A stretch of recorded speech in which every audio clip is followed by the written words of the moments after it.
ഇടക്കിടക്ക് എന്റെ കയ്യിൽ നിന്ന് 2-3 പേപ്പർ വാങ്ങിക്കും. ചെരിഞ്ഞു നിൽക്കടാ, കുനിഞ്ഞു നിൽക്കടാ എന്ന് പറയും. അങ്ങനെ ഞാൻ കുനിഞ്ഞു നിന്നോടത്ത് കുറ്റാണ് അതിന്റെ പാടുകൾ. ഇതേ വേദിയിലിരുന്ന് അളിയനൊരു പ്രശ്നത്തിന് തിരികൊളുത്തി. അതെങ്ങനെയെങ്കിലും ഒന്ന് ഇതാക്കി എടുക്കാനും ആ ചോദ്യങ്ങളൊക്കെ വരാതിരിക്കാനും വേണ്ടിയല്ല എന്നെ വിളിച്ചു വരുത്തിയത്. കറക്റ്റ്. എന്നിട്ട് അതിന്റെ സക്സസ് സെലിബ്രേഷൻ ഇപ്പം 20-ാം തീയതി നടക്കുന്നുണ്ട്. അതിനെന്നെ വിളിച്ചിട്ടില്ല കേട്ടോ. ഞാൻ ഇപ്പൊ നാട്ടിലല്ലേ. അപ്പോ എന്തായാലും അനൂപേട്ടനെ തുടങ്ങാം. കാരണം അനൂപേട്ടനുമായിട്ട് എന്റെ സിനിമയിലെ എന്റെ ബാലപാഠങ്ങൾ പഠിപ്പിച്ചു തന്ന അനൂപേട്ടനിൽ നിന്ന് തുടങ്ങണം. കാരണം ഞാൻ ആദ്യമായിട്ട് അസിസ്റ്റ് ചെയ്യുന്ന സിനിമ, ഞാൻ ഒരൊറ്റ സിനിമ അസിസ്റ്റ് ചെയ്തിട്ടുള്ളൂ. മാമന്റെ കൂടെ 916 എന്ന് പറയുന്ന സിനിമയിലാണ് ഞാൻ അസിസ്റ്റ് ചെയ്യുന്നത്. അപ്പൊ ഞാൻ ആദ്യമായിട്ട് കാണുന്ന ഒരു സ്റ്റാർ എന്ന് പറയുന്നത് അനൂപേട്ടനാണ്. അന്ന് അനൂപേട്ടൻ നിങ്ങൾ വന്നു ഏറ്റവും തിരക്കുള്ള സമയം. കാരണം അനൂപേട്ടൻ ആ സമയത്ത് കഥ എഴുതുന്നുണ്ട്, അഭിനയിക്കുന്നുണ്ട്, അതോടൊപ്പം തന്നെ satellite business plus full business.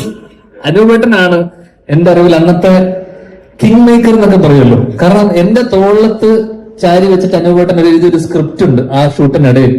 ഇടക്കിടക്ക് എന്റെ കയ്യിൽ നിന്ന് 2-3 പേപ്പർ വാങ്ങിക്കും. ചെരിഞ്ഞു നിൽക്കടാ, കുനിഞ്ഞു നിൽക്കടാ എന്ന് പറയും. അങ്ങനെ ഞാൻ കുനിഞ്ഞു നിന്നോടത്ത് എഴുതിയ സ്ക്രിപ്റ്റാണ് അതിന്റെ പാടുകൾ.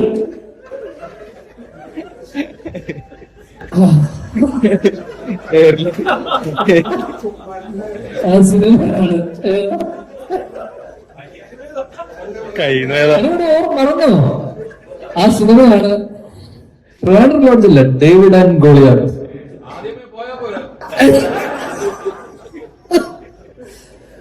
അങ്ങനെ അന്ന് അനൂപേട്ടൻ എനിക്ക് തോന്നുന്നു, ഇത് എത്രത്തോളം സത്യമാണെന്ന് അറിയില്ല, പക്ഷെ ഞാൻ ഇപ്പോഴും വിശ്വസിക്കുന്നത്, കാരണം ലാൽ സാറിനെക്കാളും മമ്മൂക്കയെക്കാളും അന്ന് ഏറ്റവും ശമ്പളം വാങ്ങിച്ചിരുന്ന നടൻ അനൂപ് മേനോനാണ്. സത്യമല്ലേ?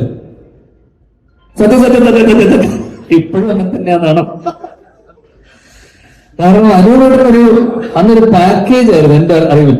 കാരണം റൈറ്റിംഗ് പ്ലസ് ലൈക്ക് ബാക്കിലുള്ള ഡയറക്ഷൻ പ്ലസ് അഭിനയം പ്ലസ് സാറ്റലൈറ്റ് ബിസിനസ് എല്ലാം അനൂപേട്ടനെ നോക്കിക്കോളും. കാരണം എനിക്കൊന്ന് ഡേവിഡ് ഗോളിയുടെ കാര്യം അനൂപേട്ടൻ എന്നോട് പറഞ്ഞിട്ടുണ്ട്. കാരണം ആ സിനിമ ചെറിയൊരു ബജറ്റിൽ ഉണ്ടാക്കുന്നു, അതിന്റെ ഇരട്ടി തുകയ്ക്ക് വിൽക്കുന്നു. അങ്ങനെ അന്ന് ഏറ്റവും സക്സസ്ഫുൾ ആയിട്ട് ഈ ബിസിനസ് അല്ലെങ്കിൽ അന്നത്തെ ബിസിനസിനെ മനസ്സിലാക്കി. കാരണം ഇതൊക്കെയാണ് ഞാൻ പഠിച്ച ബാലപാഠങ്ങൾ ആക്ച്വലി.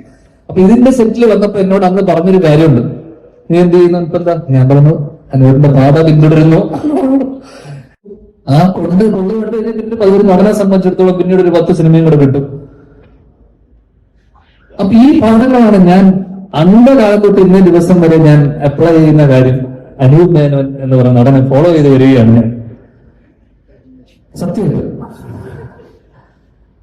രണ്ടാമത്തത് അബാം മൂവീസ്. അപ്പൊ അനുകൊണ്ടോടെ ഒരു ഒരുമിച്ചൊരു സിനിമ ചെയ്യാൻ പറ്റുക എന്ന് പറയുന്നത് ഒരുപാട് ഇങ്ങനൊരു അബാമിന്റെ ബാനറിൽ ഒരു സിനിമ ചെയ്യാൻ പറ്റുന്നത് ഒരുപാട് സന്തോഷം.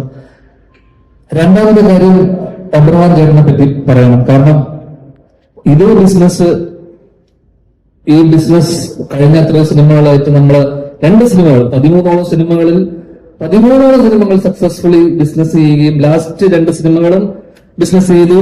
പക്ഷെ അതിൽ നിന്ന് ചെറിയ നഷ്ടമൊന്നും ചേച്ചി പല ഇന്റർവ്യൂവിലും പറഞ്ഞതുകൊണ്ട് ഞാൻ കൂട്ടിച്ചേർത്ത് പറയാണ്.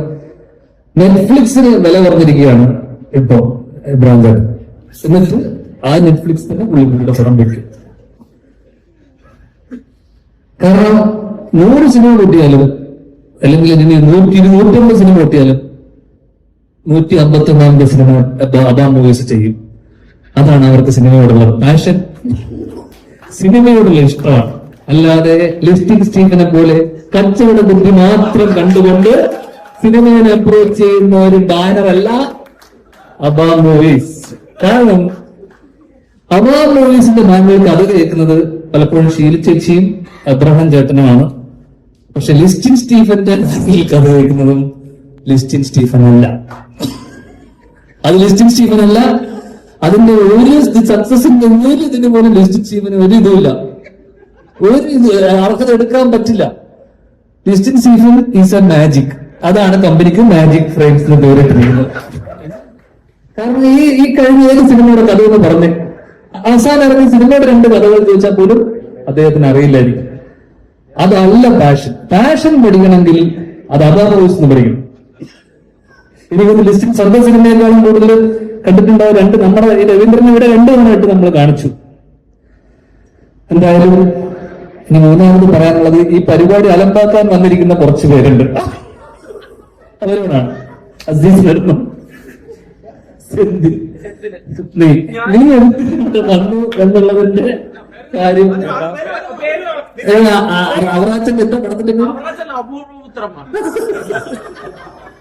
അങ്ങനെ ഒരു പടം മുന്നേ ഇറങ്ങി പോയില്ലേ? അപൂർവ പുത്രന്മാർ, അതും കൂടെ ഒന്ന് കണ്ടേക്കണം. കൂടൽ എന്ന് പറയുന്ന സൂപ്പർ ഹിറ്റിന് ശേഷം അഭിലാഷ പോയാ? അഭിലാഷിന്റെ ഒരു അനൗൺസ്മെന്റ് കൂടി ഉണ്ടായിരുന്നു, അത് നടന്നില്ല. പലരും പല അജണ്ടയോടുകൂടി വന്ന ആൾക്കാരാണ്. എല്ലാവർക്കും അവരവരെ പടം അനൗൺസ് ചെയ്യണം. എന്തായാലും ഈ വേദി എനിക്ക് വേറെ വിവാദങ്ങളൊന്നും ഇല്ലാത്തത് കൊണ്ട്, ഉണ്ടാക്കാനുള്ള ഒരു ഇതില്ലാത്തത് കൊണ്ട് അവസാനിപ്പിക്കുകയാണ്.